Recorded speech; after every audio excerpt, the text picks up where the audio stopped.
이 책을 읽으며 삶은 등산보다 항해에 가깝다는 걸 깨달았다. 산을 타다 발을 헛디뎌 넘어질 순 있지만 산이 스스로 너울거리며 나를 흔들지는 않는다. 그러나 바다는 다르다. 바다는 파도를 억지로 막거나 바꾸려 하지 않는다. 파도처럼 인생에도 게으름과 탄생, 상실과 풍요, 회의와 확신이 나름의 속도로 밀려온다. 프랑스 철학자 드빌레르는 파도처럼 우리 삶에 다가오는 모든 것을 객관적인 눈으로 바라보라고 주문한다. 파도는 때로 내 동반자가 되어줄 수도 있으니까. 이 책은 흐르는 삶 속에서 자기 자신이라는 유일한 섬이 되는 길을 안내한다. 삶은 내가 내 의지대로 살아가는 게 아니라 그저 흘러가며 사라지는 것이다. 안녕하세요.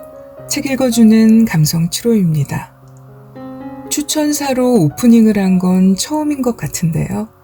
오늘 소개해드릴 책을 읽고 나서 든 전체적인 느낌이 최재천님의 추천의 글 속에 특히 잘 보여지는 것 같아서 먼저 소개해드려 보았습니다. 오늘의 도서 모든 삶은 흐른다는 지은이 로랑스 드빌레르, 옮기니 이주영, 펴낸 곳은 피카입니다. 인생을 제대로 배우려면 바다로 가라고 말하는 저자 로랑스 드빌레르는 프랑스 최고의 철학과 교수로 꼽힌다고 하는데요. 대중적인 철학 도서를 다수 집필하면서 철학과 함께하는 삶의 가치를 꾸준히 알려왔습니다. 이 책은 2022년 출간 이후 바로 프랑스 아마존 베스트셀러에 올랐고 바다와 삶을 철학적으로 풀어내면서 인간의 내면 깊숙이 숨어있는 자연적 존재를 발견하는 데 도움이 됐다는 평으로 프랑스 현지 언론의 극찬을 받기도 하였습니다. 저자는 한창 사는 것이 우울했을 때, 살면서 위로가 가장 간절했던 시기에 이 책을 썼다고 서문에서 말하는데요. 삶이 힘들고 지칠 때, 답이 보이지 않을 때, 이 책을 통해서 위안과 용기를 얻고 바다의 작은 철학을 통해 삶을 관조할 수 있는 의미 있는 시간 가질 수 있을 거라 생각합니다. 바다는 인생을 가장 잘 표현하는 자연이다. 책을 다 읽고 나면 저자의 이 말에 공감이 가실 텐데요. 삶의 지표가 필요한 당신에게 바다가 건네는 말. 그럼 책 속의 좋은 내용 일부를 소개해 드리겠습니다.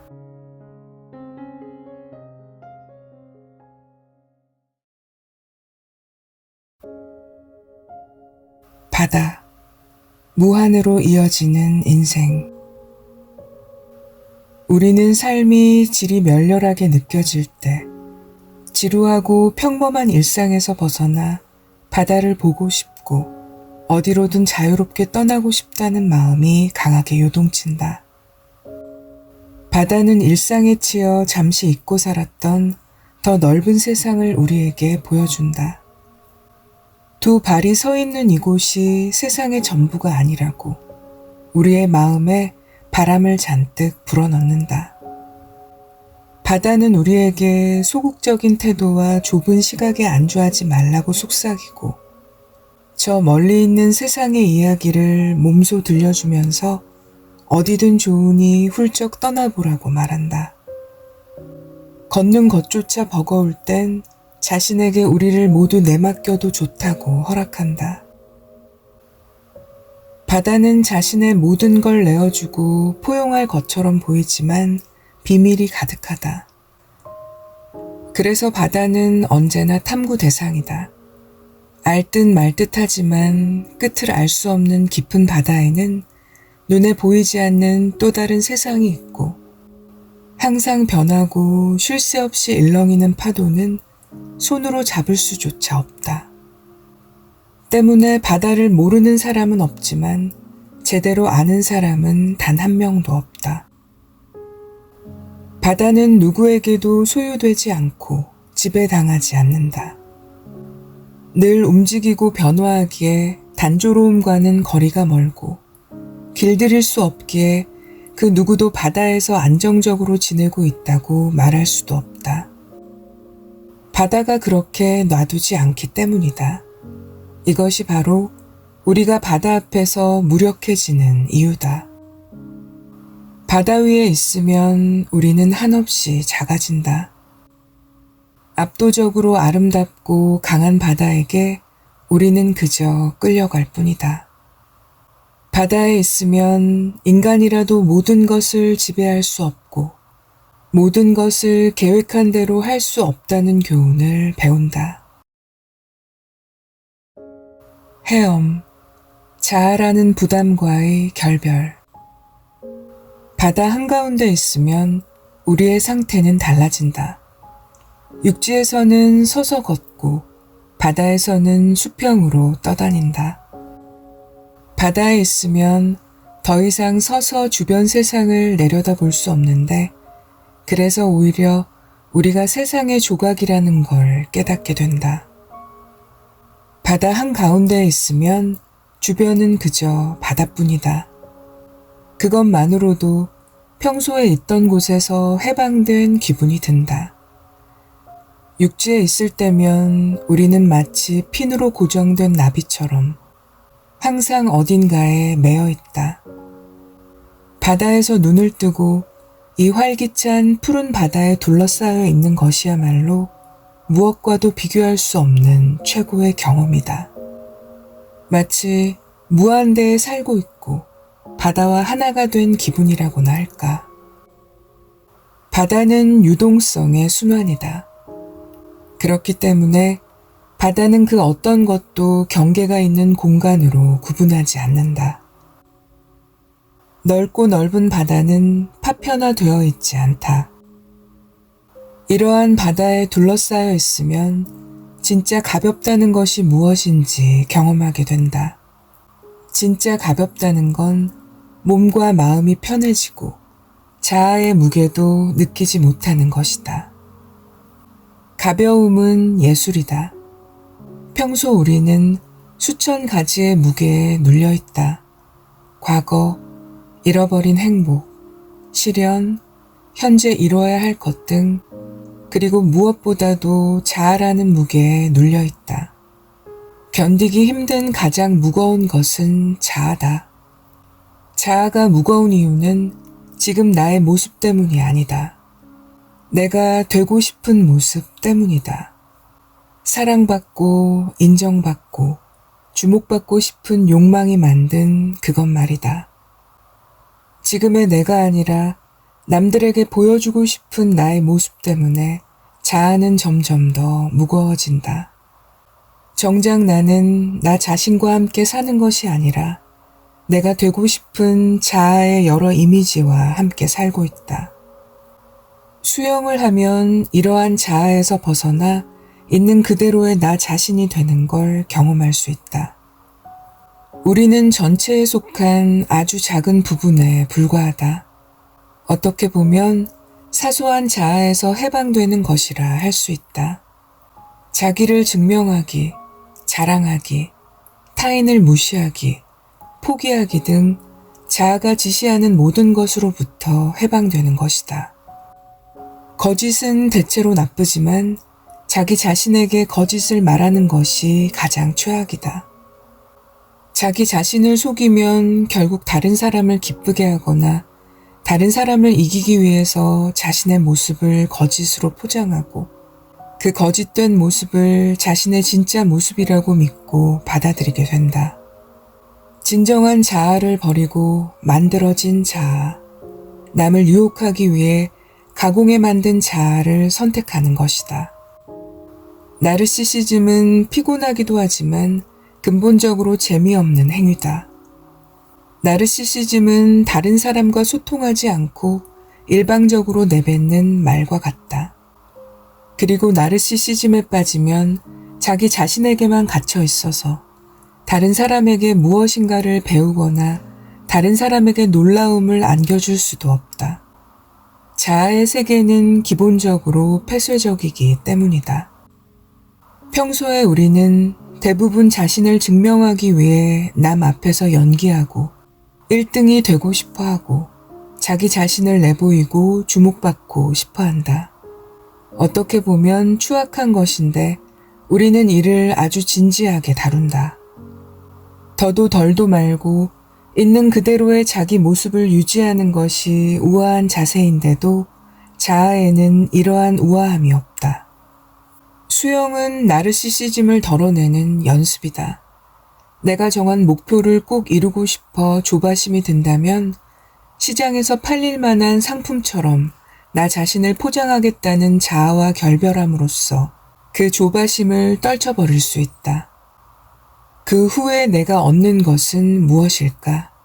그것은 자유, 무중력, 그리고 영원하다는 것에 대한 합리적인 의심일 것이다. 푸른색, 삶은 수많은 색채를 경험하는 것. 바다는 쉽게 자신을 보여주지 않는다. 마치 수수께끼와 같아서 겉으로 보이는 모습부터 설명하기 어렵다. 우리는 보통 바다를 푸른색이라고 이야기한다. 하지만 우리는 바다가 가지고 있는 실제 빛이 푸른색이 아니라는 걸 안다. 바다는 물, 그냥 물이다. 지금 당장 수도꼭지를 열어 유리컵에 따르는 물처럼 바다도 투명한 액체이다. 그런 바다를 우리는 왜 푸른색이라고 하는 걸까? 실제 바닷빛과는 무관하게 바다를 푸른색으로 보고 있는 건 바로 우리의 눈이다. 언제나 같은 빛을 보이는 것 같아도 바다는 시시각각 다른 모습을 우리에게 보여준다. 바다마다 각각 다른 빛을 가지고 있는 건 물론이고 같은 바다여도 어제와 오늘의 빛깔이 다르기도 하다. 구름 하나 없는 맑은 날이면 바다는 하늘보다 더 푸른색을 낸다. 태양빛에는 무지갯빛을 이루는 다양한 스펙트럼의 색이 포함되어 있다. 그리고 바다의 물결은 이런 무지갯빛을 남다르게 비춘다. 태양빛이 바다에 닿으면 붉은색, 노란색, 주황색은 흡수되고 녹색은 사라진다. 결국 남는 색은 푸른색뿐이라 우리 눈에 푸른색으로 보이는 것이다. 바다는 배경에 따라서 무엇과 함께 있느냐에 따라서도 그 빛이 달라진다. 밝은색 모래가 있는 프랑스 남부의 바다는 새파랗고 식물성 플랑크톤과 작은 해조류가 많은 곳의 바다는 터키 옥색을 띈다.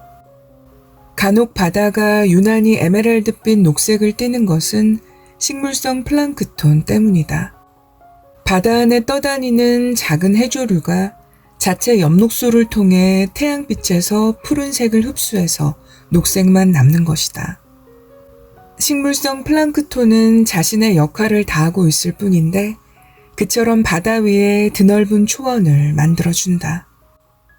바다는 이렇게 화학작용을 활용해 색의 마법을 부린다. 우리도 바다처럼 일상에서 예술가가 될 수 있지 않을까? 빛을 조절해 나만의 색을 멋지게 꾸밀 수 있지 않을까? 삶은 아름답게 빛내는 것이다. 삶은 통으로 보면 한두 가지 색으로 된 직선처럼 보이지만 조각으로 보면 그 모든 순간이 다채로운 색으로 꾸며져 있는 삶 그 자체다. 현재 나의 삶이 심심한 단색이라면 오색 빛깔을 더해주면 된다. 방법은 아주 쉽다. 평범한 일상을 특별한 일정으로 채우면 된다. 어제와 똑같은 날처럼 느껴지는 9월 24일. 시작부터 풀리는 일이 하나도 없는 10월 12일. 혹은 종일 무기력한 6월 11일에 그 자체의 빛을 더하자. 평범한 일상을 서정적으로 만들자. 우리의 일상을 푸른색으로 칠하면 영혼을 푸른 물결로 적시는 셈이 된다. 근심이 가득하면 삶을 시처럼 만들 수 없다. 그저 그런 평범한 월요일을 보내면 삶을 변화시킬 마법을 만들 수 없다. 바다는 우리에게 삶을 빛내는 예술을 가르친다. 바다는 애매한 색 혹은 빛이 사라진 어두운 것을 거부한다. 바다는 태양빛을 흡수해 변화시키고 항상 색과 빛을 품고 있다.